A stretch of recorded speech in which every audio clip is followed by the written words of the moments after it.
بتائے اس میں اعوذ باللہ من الشیطان الرجیم بسم اللہ الرحمن الرحیم الحمد للہ رب العالمین الصلاة والسلام علی اشرف الخلق محمد وآلہ الطیبین الطاہرین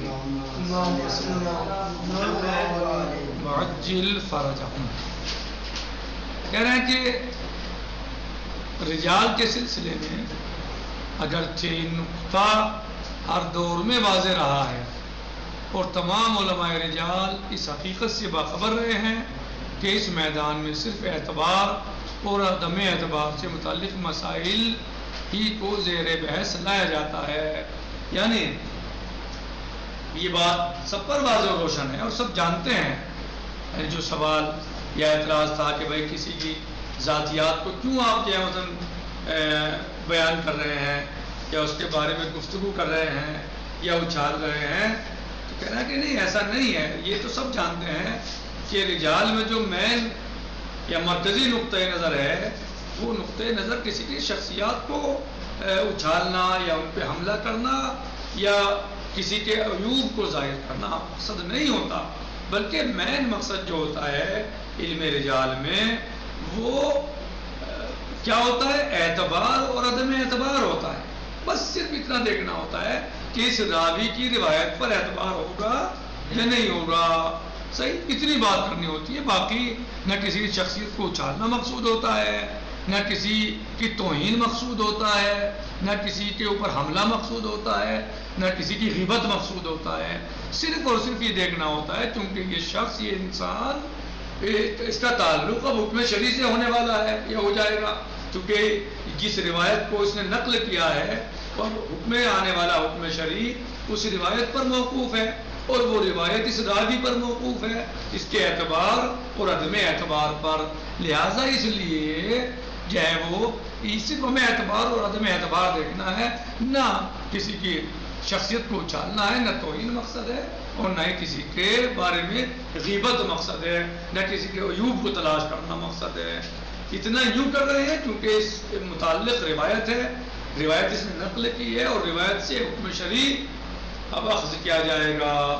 تو اس لیے اتنی سب باتیں اور نقطۂ نظر جو ہے، مین نقطۂ نظر، مرکزی نقطۂ نظر جو ہے وہ رجال میں اعتبار اور عدم اعتبار ہی ہوتا ہے. کہہ رہے ہیں کہ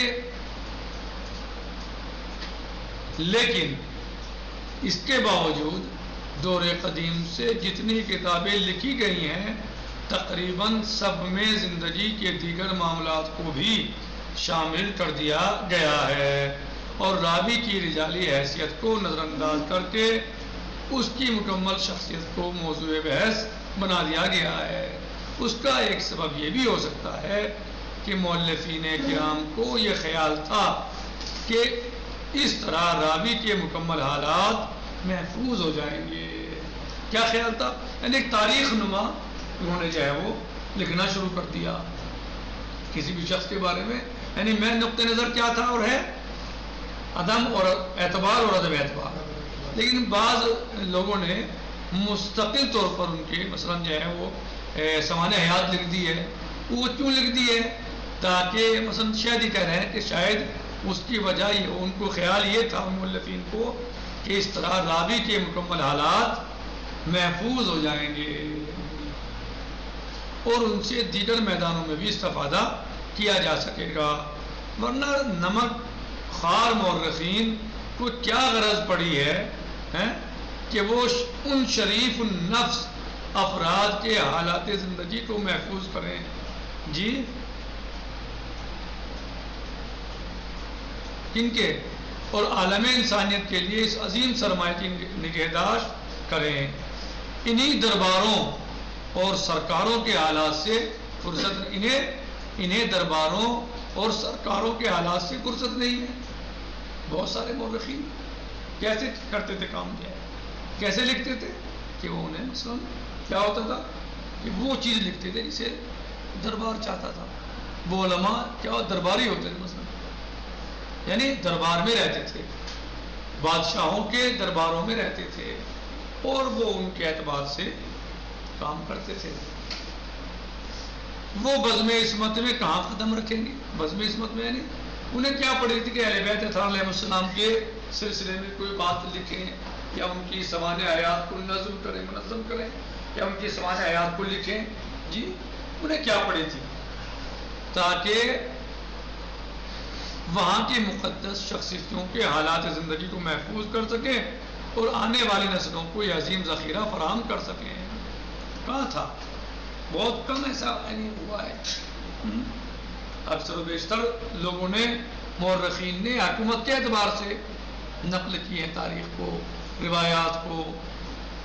اور دوسرا سبب یہ ہے، دوسرا سبب یہ بھی ممکن ہے کہ انہوں نے مسائل پر اپنی شخصیت کی چھاپ لگانے کو مناسب نہیں سمجھا ہو اور حقائق کو ان کی واقعی شکل میں پیش کر دیا ہو۔ مثال کے طور پر ان کے ذہن میں تصور تھا کہ راوی کا عالم، مصنف، مورخ یا شاعر ہونا صداقت بیان اور حسن کردار سے کوئی تعلق نہیں رکھتا ہے۔ راوی کا صحیح مثلا شاعر ہونا یا صداقت ہونا، صداقت بیان اور حسن کردار سے اس کا کوئی تعلق نہیں ہے۔ لیکن اس کے بعد بھی انہوں نے ان تمام پہلوؤں کا تذکرہ کر دیا ہو کہ شاید بعد میں آنے والی نسلیں انہیں صفات و کمالات اور انہیں تصنیفات اور تالیفات سے راوی کے اعتبار یا عدم اعتبار کا فیصلہ کر سکیں۔ تو ہم ان پہلوؤں کو صرف اس لیے کس طرح نظر انداز کر سکتے ہیں؟ آقا فرماتے ہیں تو ہم ان پہلوؤں کو صرف اس لیے کس طرح نظر انداز کر سکتے ہیں کہ ہماری نظر میں ان دونوں میں کوئی رابطہ نہیں ہے۔ بہن نہیں جو صورتحال حدیث کے مجموع میں ہوئی ہے کہ کتاب کے مؤلف کی نگاہ میں راوی غیر معتبر تھا یا روایت کا مضمون خلاف عقل و منطق یا خلاف دین و مذہب تھا، لیکن اس کے باوجود روایت کو کتاب میں نقل کر دیا گیا کہ شاید بعد میں آنے والے صاحبان نظر راوی کو معتبر قرار دے سکیں، تاکہ کس لیے کہ شاید بعد میں آنے والے صاحبان نظر راوی کو معتبر قرار دے سکیں یا روایت کا کوئی اور مفہوم نکال سکیں۔ یعنی سب چیزوں کو اس میں جگہ دے دی تاکہ بعد میں آنے والے لوگ جو ہیں وہ راوی کو معتبر قرار دے دیں اس وجہ سے، یا روایت کا کوئی اور مفہوم بھی نکال لیں جو اصول دین و مذہب کے خلاف نہ ہو۔ تو ایک راوی یا روایت کی بربادی کا الزام اپنی گردن پر کیوں لے لیا جائے؟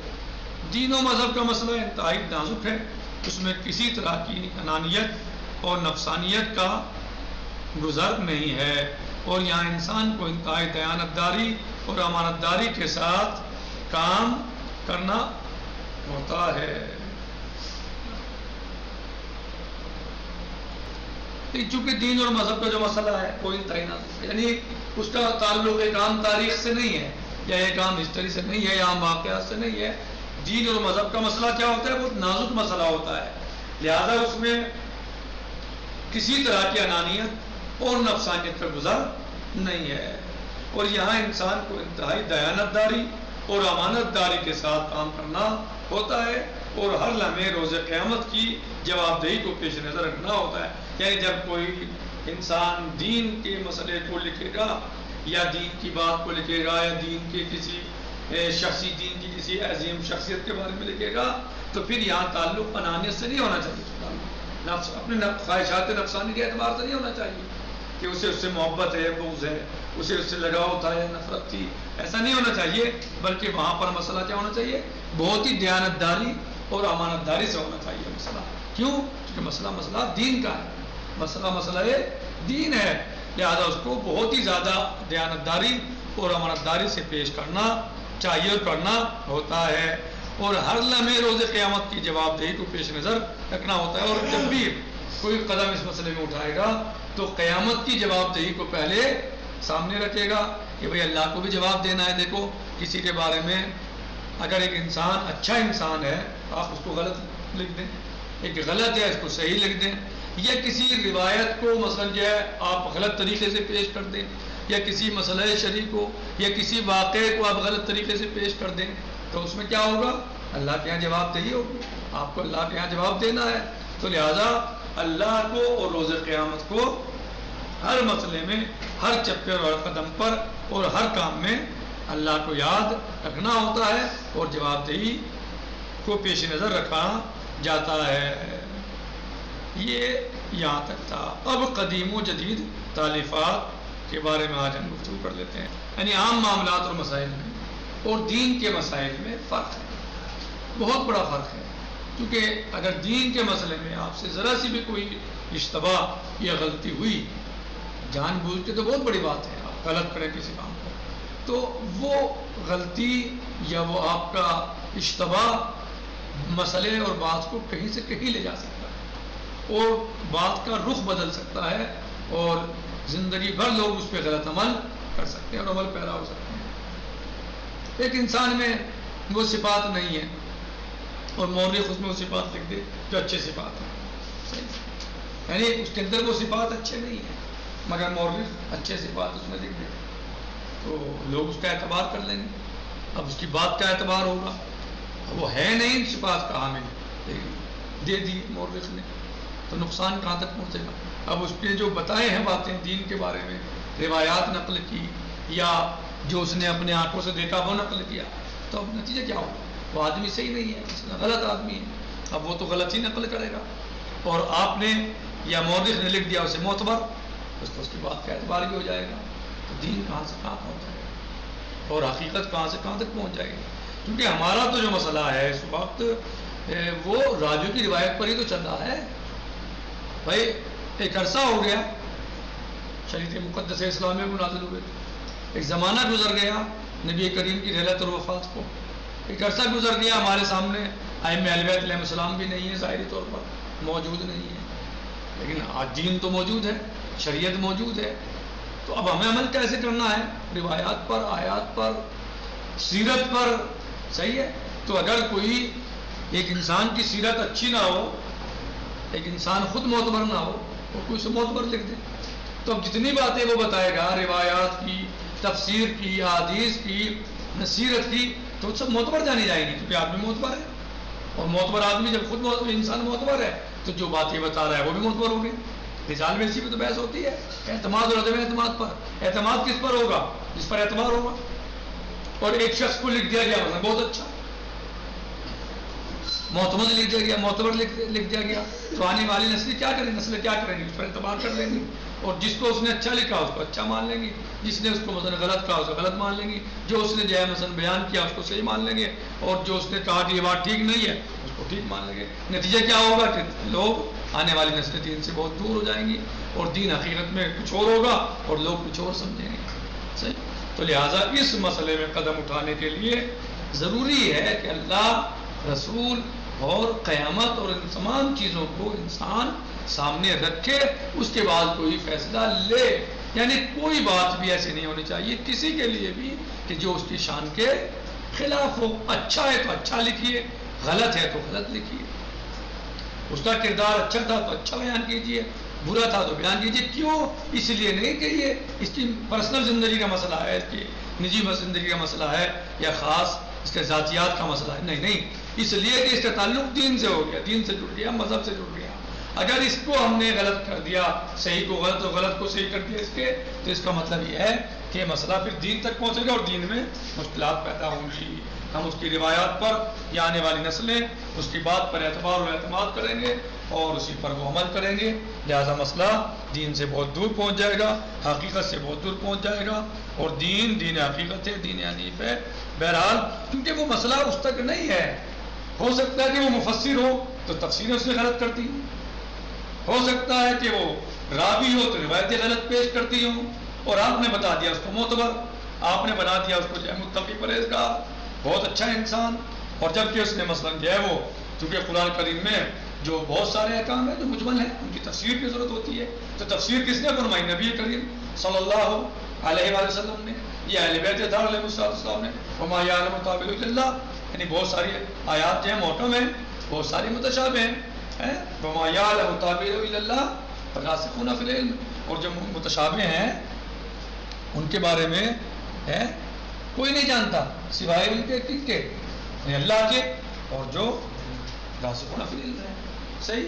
تو اب یہ شخص جس نے تفسیر بیان کی کہ میں نے فلاں آیت کے بارے میں جو احکام جو ہے وضو کے بارے میں مثلا وضو کے بارے میں مولا عز و جل نے فرمایا بسم اللہ الرحمن الرحیم اذا قمتم فاغسلوا وجوہکم مثلا، یعنی پوری آیت شریف. تو اب ایک آدمی جو ہے وہ مثلا تفسیر کر رہا ہے، اس نے غلط تفسیر کر دی اس کی کہ نہیں ہاتھ کو ایسے نہیں ایسے دھونا ہے مثلا. کیا ہوا؟ پورا مذہب چلا گیا. دیکھیں آپ، یعنی حتیٰ کہ میں نے بعض قرآن میں پیروں کا مسئلے میں کیا دیکھا ہے، بعض جگہوں پر کیا دیکھا کہ انہوں نے بھی خود ترجمہ پیروں کا مسا ہی لکھا ہے، مسا لکھا ہے، لیکن جو حاشیہ لگایا اس پر کیا لکھ دیا؟ دھوئیں. ارے ترجمہ آپ کر رہے ہیں مسا کرنا، شراب بتا رہے ہیں دھونا، یہ کہاں سے ہے؟ یہ اسی غلط تفسیر سے آیا جو تفسیریں گڑی گئی ہیں. مسئلہ صحیح ہے کہ اسی غلط تفسیر سے آیا جو تفسیریں گڑی گئی ہیں یا مثلا بنائی گئی ہیں، تو اور اس کو لکھ دیا مثلا کسی نے معتبر، تو اب لوگ اس پہ اعتبار کر لیں گے. صحیح، یعنی فاغسلوا وجوہکم وایدیکم للمرافق وامسحوا برؤوسکم وارجلکم الی الکعبین. تم جب تم نماز پڑھنے کے لیے کھڑے ہو، نماز پڑھنا چاہو تو تم اپنے چہرے کو دھو، اپنے ہاتھوں کو دھو. صحیح، وامسحوا برؤوسکم وارجلکم، اور تم اپنے سر کا مسح کرو اور پیر کا مسح کرو، سر اور پیر کا مسح کرو. تو میں نے خود دیکھا ترجمہ برادران کا، بعض ترجمہ یعنی ترجمہ میں نے خود دیکھا ہے، دکھایا بھی ہے لوگوں کو کہ دیکھو ترجمہ لکھا ہوا ہے کیا؟ پیروں کا مسح. لیکن جو نمبر ڈال کے حاشیہ لگایا اس میں دھویا جائے. ارے قرآن کہہ رہا ہے مسح کیجیے، آپ کہہ رہے ہیں دھویا جائے، تو یہ کہاں سے ہوا؟ یہ معاملہ خراب کہاں سے ہوا؟ تفسیر سے، اسی غلط تفسیر سے جو کسی نے غلط تفسیر کی ہے. اب وہ کیا سمجھے گا مثلا کیا ہے یہ بعض میں ترجمے خیر اکثر میں ترجمے کرتی ہیں، دھونے کی ترجمے کرتی ہیں. صحیح ہے، وہ الگ چیز ہے. لیکن ترجمہ مسح بھی لکھنے کے بعد حاشیے میں آپ نے جو ہے لکھ دیا کہ نہیں یہاں مراد جو ہے وہ مسح نہیں دھونا ہی ہے. کہاں سے آیا؟ غلط. تو اب یہ تفسیر لکھی گئی، اب اس کو معتبر مان لیا لوگوں نے مثلا. اب معتبر مانا تو بات کہاں سے کہاں پہنچی؟ پورا مذہب جو ہے دھونے بھی چلا گیا، پورا مذہب دھونے پہ چلا گیا. جب موجود ہے کلیئر دھونے والا بات تمام ہو چکی تھی، ہاتھ کو دھو اور پیر کو دھو. مسح کی بات آ گئی تھی کہ سر کا مسح کرو اور پیر کا مسح کرو. یعنی یہ کون سی بات؟ اگر اللہ کو بتانا یہی تھا کہ بھائی دھونا ہے تو پیر کو اللہ بتا دیتا کہ بھائی منہ کو دھوئیے، آپ ہاتھ کو دھوئیے، پیروں کو دھوئیے اور سر کا مسح کیجیے. یہ کیا مثلا یہ کہاں سے آ گیا کہ ہاتھوں کو دھوئیے، چہرے کو دھوئیے، ہاتھوں کو دھوئیے اور سر کا مسح کیجیے اور پیر کو دھوئیے. وہ نہیں، اس کا مطلب یہ ہے کہ معاملہ کہیں نہ کہیں جو ہے وہ انحراف ہے، بدلا گیا کہیں نہ کہیں معاملہ. اور جو ہے اور حتیٰ کہ نحوی اعتبار سے وزن اور جلکم کی انہوں نے اس بارے میں جو کرنے کی کوشش کی، اس اعتبار سے بھی کوئی فرق نہیں پڑتا، کیونکہ محلن اور ظاہرن کا مسئلہ اعراب کا کوئی مشکل نہیں ہے. صحیح، تو اس اعتبار جلکم پڑھنے سے بھی دھونا ثابت نہیں ہوتا، وہاں بھی مسائی ثابت ہوتا ہے، کیونکہ محلن وہاں برؤوسکم، محلن وہاں منصوب ہے، برؤوس سے، رؤوس سے بے کی وجہ سے مجرور ہوا ہے، لیکن محلن منصوب ہے وہاں. فاغسلوا وجوہکم وایدیکم وامسحوا برؤوسکم، یعنی وامسحوا رؤوسکم، یعنی برؤوسکم بے خجر ہے، تو اس کی وجہ سے جو ہے وہ اس کو کہتے ہیں رؤوسکم یعنی مجرور ہے، تو ارجلکم یا ارجلکم مطلب کیا اس طرح کر کے یعنی وہ کیا کرتے ہیں کہ مثلا جو ہے کہ بھائی محلن وہ مطلب ہے تو کوئی مشکل نہیں ہے. وہ مسح جو ہے وہاں کیا ہے؟ مسح کے بارے میں وامسحوا برؤوسکم، سر کا مسح کرو. وہ ارجلکم آپ نے کیا محلن پر، کوئی مشکل نہیں ہے، تو وہاں دھونے کا مسئلہ ہے یا مسح کا مسئلہ ہے؟ مسح کا مسئلہ ہے، یعنی چاہے اعراب کے اعتبار سے ہو اور چاہے جو ہے وہ ویسے ہو، کوئی مشکل ہی نہیں ہے. عبارت کے اعتبار سے ہو تو ذکر جو چل رہا ہے کیا کہ چل رہا ہے؟ ذکر چل رہا ہے مسح کا. وامسحوا برؤوسکم وارجلکم، صحیح ہے، تو ارجلکم میں کوئی مشکل نہیں ہے اور نہ ارجلکم میں کوئی مشکل ہے. صحیح، اسی طرح آپ کر لیجئے، مسائی ثابت ہوتا ہے، لیکن بعض لوگوں نے اس سے دھونا مراد لیا اور عمل کرتے ہیں دھونا. تو یہ کہاں سے آیا؟ بات کی تفسیر غلط کر دی کسی مفسر نے اور اس کو آپ نے معتبر مان لیا، نتیجہ کیا نکلا؟ یا کسی راوی نے کہہ دیا میں نے فلاں تفسیر میں مثلا، یا اس کی تفسیر فلاں نے یہ بیان کی، تو یہ راوی جو ہے مثلا یہ جو راوی ہے یہ غیر معتبر تھا، نے معتبر بنا دیا. کیا ہوا؟ پورا مسئلہ ہی بدل دیا. اب پوری امت مسلمہ دو حصوں میں بڑھ گئی، دھونے میں اور مسح میں. جب اتنا صاف کلیئر مسئلہ ہے، روزانہ کا مسئلہ ہے، 5 وقت کا مسئلہ ہے، کم از کم نماز کے لیے وضو کرتا ہے انسان. جی اس کو بھی امت مسلمہ اتفاق نہ کر سکی، اور کوئی کہہ رہا ہے دھوئیے اور کوئی کہہ رہا ہے مسئلہ کیجیے. چلیے قرآن تو جو کہہ رہا ہے وہ کہہ رہا ہے، قرآن میں تو کلیئر ہے، تو دھونے والا مسئلہ کہاں سے آ گیا؟ بات یہ ہے کہ اس کا مطلب کسی ایک انسان کے دین میں کسی ایک انسان کی غلطی یا اشتباہ یا جان بوجھ کر دھوکے میں ڈالنے سے یعنی بہت سارے لوگ دھوکے میں آ سکتے ہیں، اور بہت سارے لوگ گمراہ ہو سکتے ہیں، اور بہت سارے لوگ غلط عمل کر سکتے ہیں. مقصد کہنے کا یہ ہے کہ بہت سارے لوگ غلط عمل کر سکتے ہیں ایک انسان کی وجہ سے. تو اب جو یہاں چھان بین ہو رہی ہے رجال میں، وہ کسی کی ذات کے مسئلے میں نہیں ہو رہی، شخصیت کے مسئلے میں اس لیے نہیں ہو رہی ہے، اس کے پرسنل مسئلے میں نہیں ہو رہی ہے، بلکہ چھان بین اس لیے کی جا رہی ہے کیونکہ یہ مسئلہ دین اور مذہب سے مربوط ہے، حکم شرعی سے مربوط ہوتا ہے اس کے ساتھ. کیوں؟ کیونکہ یہ راوی بن چکا، یہ شخص راوی ہو گیا. تو اب چھان بین اس لیے کر رہے ہیں تاکہ روایت کے بارے میں اس کی فیصلہ لیا جا سکے، اس کی روایت صحیح ہے یا ضعیف ہے، تاکہ صحیح حکم حاصل کیا جا سکے. الحمدللہ رب العالمین. السلام علیکم ورحمۃ اللہ وبرکاتہ. فی امان اللہ.